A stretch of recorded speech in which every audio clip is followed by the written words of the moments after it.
Alright, magandang araw po sa inyong lahat mga kababayan. Batang Maynila to,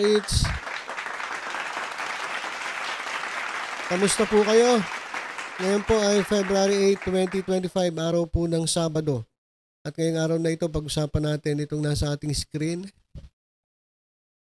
Kasi kahapon po, nag-press conference si Sara Duterte. At nagbigay siya ng reaction tungkol dun sa pagkaka-impeach sa kanya ng House of Representatives. Na marami siya sinabi, mga kababayan Unang-una, yung sabi niya, God save the Philippines. Sabi tuloy ng mga taong bayan, God save the Philippines from the Duterte. Sabi naman ng iba, God save the Philippines from Sara Duterte. So tama naman yung sinabi, God save the Philippines, pero kanino? Kanino poprotektahan at ililigtas ng Diyos ang Pilipinas? Kung sabi, from the Dutertes. Ayun po yung mga reaksyon ng ating mga kababayan. At marami siya sinabi, meron pa siyang sinabi na iniugnay niya itong impeachment sa pag-ibig, mga kababayan. Sabi niya mas masakit pa raw na iwanan ka ng jowa mo kaysa ikaw ay ma-impeach. So, yung mga ganong klaseng salita na seryosong usapan, hinahaluan mo ng mga ganong klaseng mga pananalita, parang hindi naman ata yan na angkop sa isang vice presidente. 'Di ba? Nakakahiya. Ang usapan dito seryoso, tapos papasukan mo ng ganong klase mga pananalita. So talagang dito mo makikita na napaka-unprofessional nitong ating vice presidente. Kaya dahil dun sa sinabi ni Sara Duterte, nag-react mga kababayan si Congressman Percy Sendanya.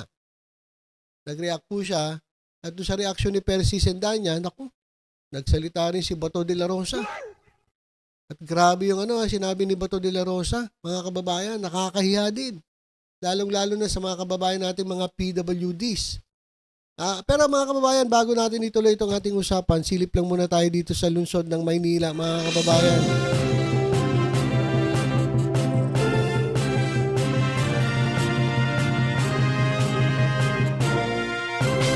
Kamusta na po ba dyan sa Maynila, mga kababayan? Ito, tuloy-tuloy pa rin po ang kalinga sa Maynila. Kahapon po ay nandyan po sila sa District 3. Tuloy-tuloy lang sa paglilingkod si Mayor Hanny Lacuna, si Vice Mayor Yul Serbo at ang kanyang mga kasamahan dyan sa konseho. Ito mga kababayan, yung mga litrato na kung saan sila ay nagbigay ng kalinga dyan sa Maynila sa District 3. Ayan mga kababayan, wala munang kampanya-kampanya, trabaho muna, yun ang kailangan ng taong bayan Diba? Yung mapaglingkuran sila, hindi katulad ng ibang politiko dyan, ang inuuna, puro politika. Diba? So yan po mga kababayan, kahapon, nandiyan po sila sa District 3. At ito rin, meron po silang ginawang job fair. Kung nangangailangan po kayo ng trabaho, sana po umatin kayo sa mga job fair na inihahatid po ng pamunuan ng lungsod ng Maynila. Baga, hindi na ikaw ang maghahanap ng trabaho. Yung trabaho na ang lalapit sa'yo. Ayan mga kababayan. Makipag-ugnayan lang po kayo sa Public Employment Service Office dyan po sa lungsod ng Maynila. Dyan po sa peso. Iba kasi ang gusto peso Puro pera puro kurakot Ito po, kung gusto niyo magkatrabaho, makipag-ugnayan po kayo sa peso dyan po sa Public Employment Service Office dyan po sa City of Manila. At kayo matutulungan na mabigyan ng trabaho. Alright? Kahapon din po ito. Nagpunta po si Mayor Hanny Lacuna dyan po sa Barangay 345, 346, 347, 348, 349, 350 sa Oroquieta Street, Santa Cruz. Ayan po yung kanilang ginawang kalinga sa Maynila. Sa mga karating na barangay, pwede po kayong mag-avail ng mga serbisyo ng kalinga sa Maynila tulad po ng solo parent, senior citizen, PWD, ID. Dito sa Maynila, mga kababayan, inaaruga po ang mga PWD. Hindi po binabastos, mga kababayan, katulad ng ginawa ni Bato de la Rosa. Dapat ganyan po ang mga PWD, dapat tayo inaaruga natin at hindi po natin sinasabihan ng masasakit na pananalita. Diba? Yan mga kababayan, si Mayor Hanny Lacuna, nagpunta po dyan sa iba't ibang barangay dyan po sa Santa Cruz para tulungan po at magbigay ng serbisyo sa mga solo parents, senior citizen at PWD. At may medical check-up din po, job fair, pet vaccination at iba pa. Ayan mga kababayan, free dental, free reading glasses, free medicines, free massage. Ayun, kailangan ko na siguro magpamasahe. Medyo sumasakit-sakit ang aking katawan. Free haircut. Ito, gusto ko rin to. Kasi haba na ng buhok ko. National IG registration test na training. Lahat pong yan ay ibibigay sa inyo ng libre ng lungsod ng Maynila. Alright, so muli paalala ko lang sa mga batang Maynila, sa mga lehitimong batang Maynila, guys, sa 2025 midterm elections, honey yule po tayo mga kababayan. Doon po tayo sa talagang meron pong pagmamahal sa Maynila. Hindi po yung gagamitin lang ang Maynila, stepping stone para sa kanyang pangarap sa mas mataas sa posisyon. Ito po si Annie Lacuna, wala pong pangarap na maging presidente o vice-presidente o senator. Okay na sa kanya, makapaglingkod siya sa lungsod ng Maynila. Meron pa po siyang 2 termino. Baka naman po pwedeng ibigay na natin sa kanya pang tuloy-tuloy po ang magagandang serbisyo dyan po sa lungsod ng Maynila.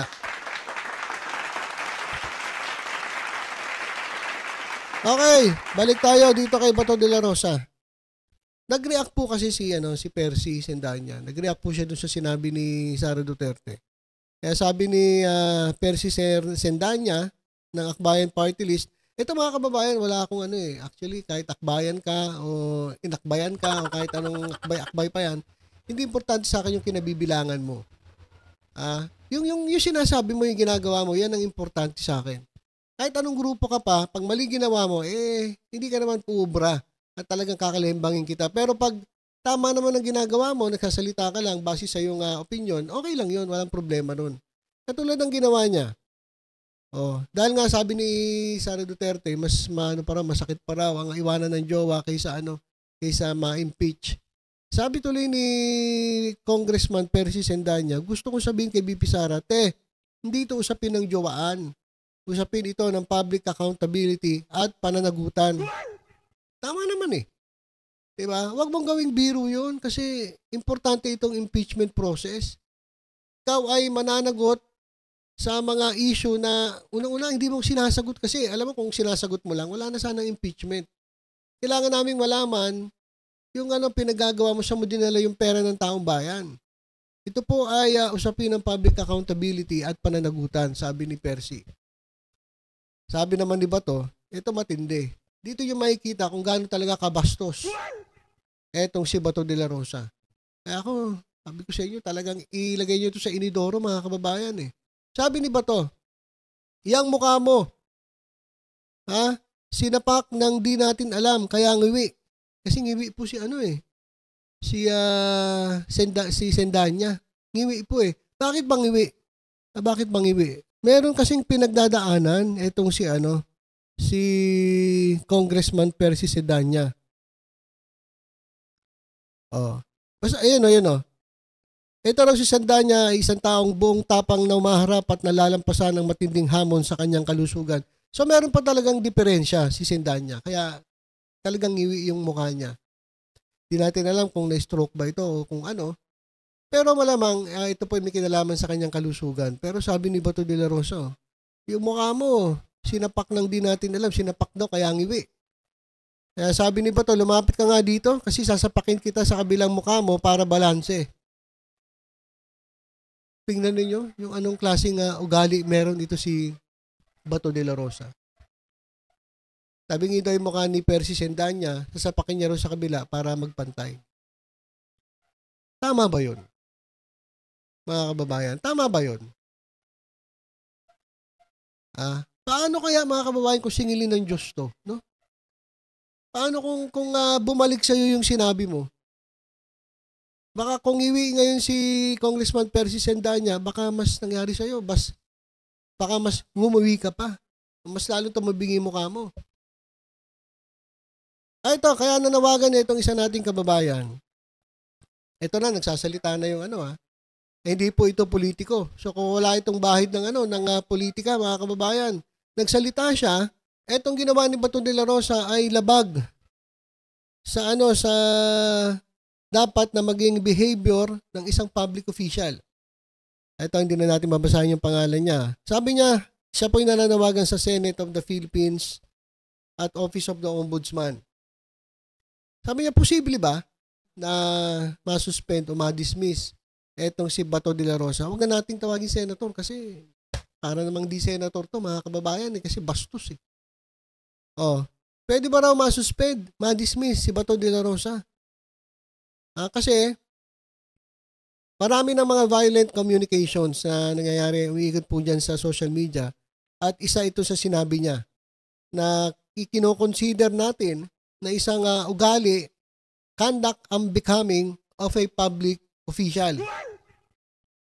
Sabi niya, sawa na kami sa mga ganitong asal at kabastusan na hindi kailanman naging magandang halimbawa sa ating mga kabataan. Yun nga eh. Eto mga public official, na kayo po ay nandyan para magbigay ng halimbawa sa lahat po ng ating mga kababayan. Wag na natin masyadong sa kabataan. O, dun sa lahat na, sa lahat. Sa lahat po ng public officials, kayo po ay dapat nagiging example sa mga Pilipino. Pero itong ginagawa ni Bato de la Rosa, hindi po ito magandang halimbawa. Lalong-lalo na sa ating mga kabataan. Dahil lang ba sa naghayag si Ka-Percy ng opinion niya, ganyan na sasabihin mo? Sasapakin mo yung kabilang muka para pumantay? Mga ganitong pananakot mula sa ating mga opisyal ang sumisira sa demokrasya at malayang pamamahayag. Hindi na nga natin maasahan, hindi pa nagbibigay ng magandang imahe sa inyong institusyon. Tulungan sana kaming ibalik ang respeto at dignidad sa Senado. Kindly do something about this po. Thanks. So siya po ay nananawagan dito po sa Senate at maging sa Office of the Ombudsman. Wala ba kayong gagawin? Ganito na yung sinasabi ng mga public officials, lalong-lalo na ni Bato de la Rosa, na pati yung dumadaan sa matinding pagsubok sa kanyang kalusugan, binabastos. Sabi ni Leila de Lima, mga kababayan, ito po. Ang sinabi daw ni Bato de la Rosa ay unacceptable. Ito mga kababayan, sabi, ito tingnan natin itong nasa ating screen, sabi ni Leila de Lima, hindi ito biro, tahas ang pambabastos ito, lalo na sa isang taong buong tapang na humaharap at nalalampasan ang matinding hamon sa kanyang kalusugan. Ang isang senador na nagsusulong ng karahasan, kahit sa biro, ay hindi naaayon sa tungkuling dapat niyang ginagampanan. Ayan mga kababayan, nakakagalit. Sabi ni Senator Leila de Lima, former senator, nakakagalit at hindi katanggap-tanggap ang sinabi ni Senator. Wag na nating tawagin senator, sabi wag na. Bato, sinasabi ni Bato de la Rosa laban kay Kong Percy Sendanya, hindi ito biro, tahas ang pambabastos. Lalo na sa isang taong buong tapang na marapat nalalampasan ng matinding hamon sa kanyang kalusugan.